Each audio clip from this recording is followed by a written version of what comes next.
নমস্কার, আমি রিপা। আমার ছোট্ট ব্লগে সবাইকে স্বাগত। এই রান্নাঘর থেকে শুরু করলাম। লঙ্কা বাছতে বসে গেছি। লঙ্কাগুলো বেছে নিয়ে তারপরে আমি রান্নার দিকে যাব। সব কেটে কুটে মোটামুটি নিয়েছি, ধুয়ে রেখে তারপরে এসছি। আর যে বড়িগুলো দেখালাম না, এগুলো আমার বাপের বাড়ি থেকে পাঠানো বড়ি। আমার মা প্রতি বছরই আমার জন্য বড়ি পাঠায়। আমি কেনা বড়ি খাই না। এই মা প্রতি বছর যা পাঠায় এগুলো দিয়ে আমার চলে। আজকে বেগুন আলু বড়ি দিয়ে একটা তরকারি হবে। শীতের সময় তো মূলো দিয়েই খাই, কিন্তু যেহেতু মাঘ মাস মূলো খাবো না, সেই জন্য আর মূলোটা দিলাম না। পাঁচফোড়ন ফোড়ন দিয়ে বেগুন আলু, কাঁচা লঙ্কা চিড়ে, নুন হলুদ দিয়ে এটা হবে। আর কোনো মশলা যাবে না। এটাতে যেন আলাদা স্বাদ লাগে। আমার কাছে তো লাগে, কার কাছে লাগে জানি না, আমার কাছে লাগে।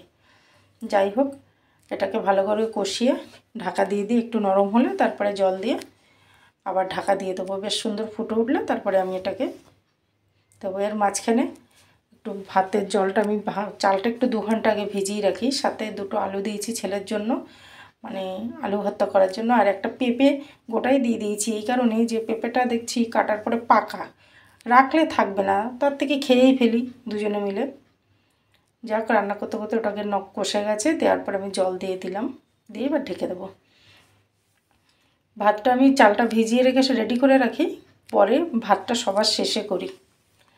আর এই রান্নার মাঝখানে একটু টিফিন করে নিচ্ছি। টিফিন বলতে আমি ভাতটা তো সব খাই না, ওই জন্য মুড়ি, কোনো দিন ছাতু, কোনো দিন সুজি, যেটা হয় খেয়ে নিই। আজকে মুড়ি আর এই তরকারি ছিল, সেটা খেয়ে নিলাম। আর ছেলের জন্য ভাত ভেজে দিলাম ডিম আর আলু দিয়ে।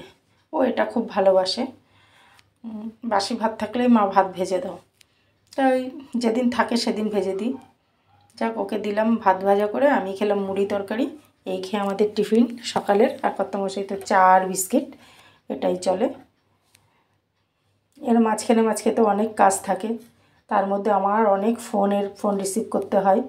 যাক, সব মিলে ঝুলে আমার দিনটা কেটে যায়।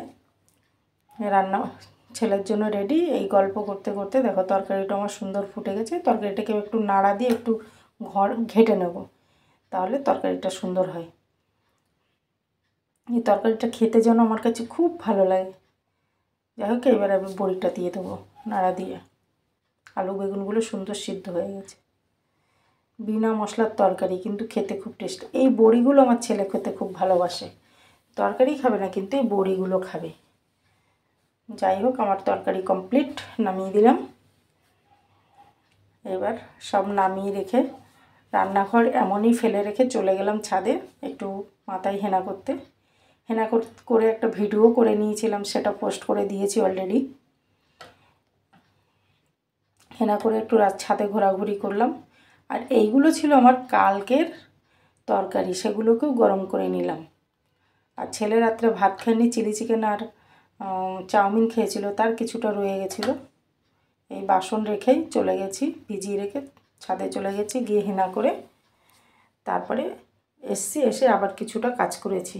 ঘর মোছা, বাসন মাজা, রান্নাঘর পরিষ্কার করে আমি স্নান করে পুজো দিয়ে আবার চলে এসে আলু ভর্তাটা করতে। আলু ভর্তা করে খেতে দিয়েছি। খেয়ে দিয়ে একটু রেস্ট করেছি। কি এর মধ্যে আবার ভাগনা এসেছিলো, তাকে খেতে দিলাম। দিয়ে এই সব করতে করতে আমার টাইম হয়ে গেল, চলে গেলাম অফিস।